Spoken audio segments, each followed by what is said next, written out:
12 juin 2025 et on commence la partie B. On te dit étude de la fonction f. On admet que la fonction f est définie pour tout réel t de l'intervalle 0,10 par f de t égale 60t plus 40, facteur de exponentielle de moins 0,5t. Montrer que pour tout réel t de l'intervalle 0,10, on a f' de t qui est égal à 40 moins 30t, facteur de exponentielle de moins 0,5t. Donc là, tu ne recommences pas tout le processus. On a déjà exprimé f' de t avec les lettres A et B tout à l'heure, ou que la lettre A, parce qu'on avait déjà trouvé B. Donc c'est ce qu'on dit. À la partie A, on a établi, pour tout t appartenant à 0,10, f' de t égale exponentielle de moins 0,5t, facteur de moins 0,5 a fois t plus a moins 20. Et ensuite, tu dis, pour a égale 60, il vient f' de t égale, donc ça fait exponentielle de moins 0,5t, facteur de moins 0,5 fois 60 fois t, plus 60 moins 20. Et finalement, on a f' de t égale exponentielle de moins 0,5t, facteur de moins 30 plus 40. Et donc, tu conclus, pour tout t appartenant à 0,10, eh bien, on a bien f' de t qui est égal à 40 moins 30t, exponentielle de moins 0,5t, qui est le résultat qu'on nous demandait de trouver. À la question 2, on te dit étudier le sens de variation de la fonction f sur l'intervalle 0,10, dresser le tableau de variation de la fonction f en y faisant figurer les images des valeurs présentes dans le tableau. Donc là, tu as deux questions. Donc, tu sais que pour étudier le sens de variation d'une fonction, il faut étudier le signe de la dérivée, mais toi, tu as souvent l'habitude de faire un grand tableau récapitulatif avec le signe de f' et tout de suite en dessous le sens de variation de f. Ça n'est pas ce qu'on te demande ici. En maths, c'est très précis. Quand on te dit étudier le sens de variation de la fonction f, ça veut dire qu'on veut que tu détermines le signe de la fonction f', donc de la dérivée. Tu peux faire son tableau de signes, mais après, ce qu'on attend de toi, c'est que tu fasses les phrases qui mettent en relation le signe de la dérivée et le sens de variation de la fonction. Donc, tu dois dire f' est négative là, donc la fonction est décroissante là, f' est positive là, donc la fonction est croissante là. D'accord ? Alors, on rappelle notre dérivée. Pour tout t appartenant à 0,10, f' de t est égal à 40 moins 30t, facteur de exponentielle de moins 0,5t. Donc, comme je l'ai dit dans toutes mes vidéos, quand tu dois déterminer le signe d'une expression, déjà, il faut que cette expression soit factorisée au maximum. Et une fois qu'elle est factorisée, ce qui est le cas ici, tu vois s'il y a des facteurs qui ont un signe constant.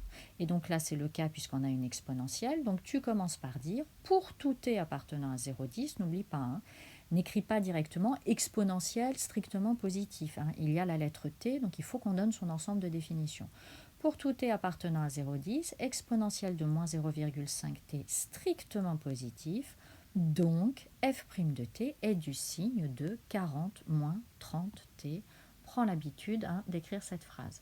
Donc maintenant qu'on vient de dire que le signe de f' de t et le signe de 40 moins 30t étaient le même, on va s'occuper de 40 moins 30t qui est une fonction affine, d'accord ? Et attention, le coefficient du t c'est moins 30, c'est négatif. Donc dans le tableau, on va voir plus moins. Donc on trouve la valeur qui annule en faisant 40 moins 30t égale 0. Donc ça nous donne t égale 40 sur 30, c'est-à-dire t égale 4 tiers. Ensuite, tu dis on en déduit le tableau de signes suivant. Et donc tu dis que c'est le tableau de signes de f', puisqu'on vient de dire que c'était le même que le signe de 40 moins 30. Donc on est sur 0,10, 40 moins 30 s'annule en 4 tiers, et comme je l'ai écrit à droite en rose, moins 30 étant négatif, on va avoir la dérivée qui est positive sur 0,4 tiers et négative sur 4 tiers 10. Et donc maintenant, tu mets bien les phrases.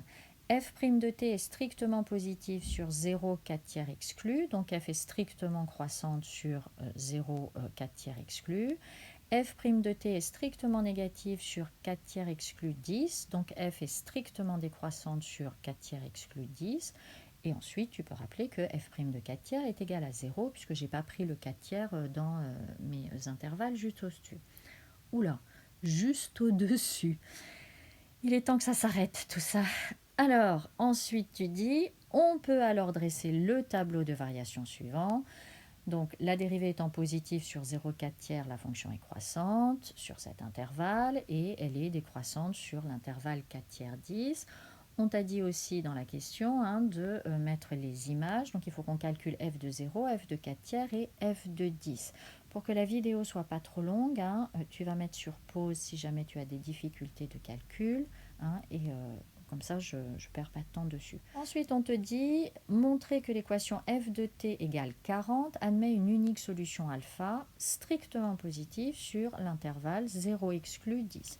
Donc on va utiliser le corollaire du théorème des valeurs intermédiaires appliqué aux fonctions strictement monotones. Tu fais comme tu as l'habitude de faire en classe, hein. Soit tu as appris TVI, soit théorème de la bijection, tu fais comme d'habitude. Donc là, hein, c'est l'équation f de t égale 40. Et là, on te parle de l'intervalle 0,10. Donc là, tu vois, hein, il y a le tableau de variation. Donc, on a deux intervalles où la fonction est strictement monotone. D'abord, l'intervalle 0,4 tiers où elle est strictement croissante et l'intervalle 4 tiers 10 où elle est strictement décroissante. Or, le théorème des valeurs intermédiaires, on ne peut l'appliquer que sur des intervalles où la fonction est strictement monotone. Donc, il faut qu'on regarde ces deux intervalles.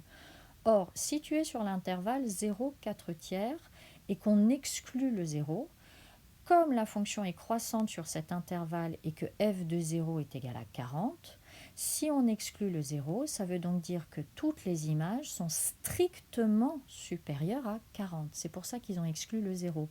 Parce que nous, on s'intéresse à l'autre solution de l'équation f de t égale 40. Donc, c'est ce qu'on dit, sur 0 exclu 10, f est strictement croissante et f de 0 égale 40. Donc, pour tout t appartenant à 0 exclu 10, f de t est strictement supérieur à 40. Donc, l'équation f de t égale 40 n'admet donc pas de solution dans l'intervalle 0 exclu 40. Alors maintenant, il faut qu'on fasse l'autre intervalle, c'est-à-dire l'intervalle 4 tiers 10, où la fonction est strictement décroissante. Donc là, hein, ce sont les 3 points. Il faut qu'on dise que f est continue sur l'intervalle, car elle est dérivable sur l'intervalle. Donc f est continue sur 4 tiers 10, car dérivable sur cet intervalle. Ensuite, il faut dire qu'elle est strictement monotone. Donc là, elle est strictement décroissante. N'oublie pas le strictement. Sinon, le théorème ne s'applique pas, hein, donc très important. Donc f est strictement décroissante sur 4 tiers 10. Ensuite, on a f de 4 tiers qui est égal à 120 exponentielle de moins 2 tiers, ce qui fait environ 61,6, donc on est strictement supérieur à 40. Et on a f de 10 qui fait 640 exponentielle de moins 5, ce qui est environ égal à 4,3, et ce qui est strictement inférieur à 40. Tu mets une accolade et tu dis que 40, hein, puisque nous on veut résoudre f de t égale 40, donc 40 c'est une image. Donc il faut bien qu'on vérifie que 40 appartient à l'ensemble des images. Et donc notre 40, il appartient bien à l'intervalle qui va de f de 10 à f de 4 tiers. Attention, là on inverse, hein, parce que la fonction est décroissante. Sinon tu écris que 40 appartient à l'intervalle 640 exponentielle de moins 5, 120 exponentielle de moins 2 tiers. Et donc maintenant que nos 3 points sont vérifiés, on peut conclure en disant, donc, d'après le corollaire du théorème des valeurs intermédiaires appliquées aux fonctions strictement monotones, l'équation f de t égale 40, hein, tu mets bien le mot équation parce que c'est une phrase, admet une unique solution dans l'intervalle 4 tiers 10. Et donc maintenant, on réunit le tout. Donc on a vu que sur 0 exclu 4 tiers, il n'y avait pas de solution. Sur 4 tiers 10, on vient de justifier qu'il y avait une unique solution. Donc maintenant, on peut conclure. On en déduit que l'équation f de t égale 40 admet une unique solution alpha dans 0 exclu plus 10. Et je me rends compte que j'ai oublié d'écrire que alpha est strictement compris entre 4 tiers et 10 parce qu'on nous a dit de montrer qu'il y avait une unique solution strictement positive. Je vais donc le rajouter dans le cadre vert. Ensuite, question C, on te dit donner une valeur approchée de alpha au dixième près et en donner une interprétation dans le contexte de l'exercice. Donc ça, j'espère que tu sais le faire, hein. Moi, je ne peux pas t'expliquer ça par vidéo là. La calculatrice donne alpha environ égal à 3,8 et tu dis que c'est une valeur approchée au dixième près. Et donc, quelle est l'interprétation dans le contexte de l'exercice? Je te rappelle que f de t, c'est une température et que t, c'est un temps écoulé. Donc, tu dis, dans le contexte de l'exercice, cela signifie que la température revient à sa valeur initiale de 40 degrés, puisque là, on vient de faire f de t égale 40, donc température égale à 40, après environ 3,8 minutes. On se retrouve dans la prochaine et dernière vidéo de cet exercice et de ce bac pour finir l'exercice 4.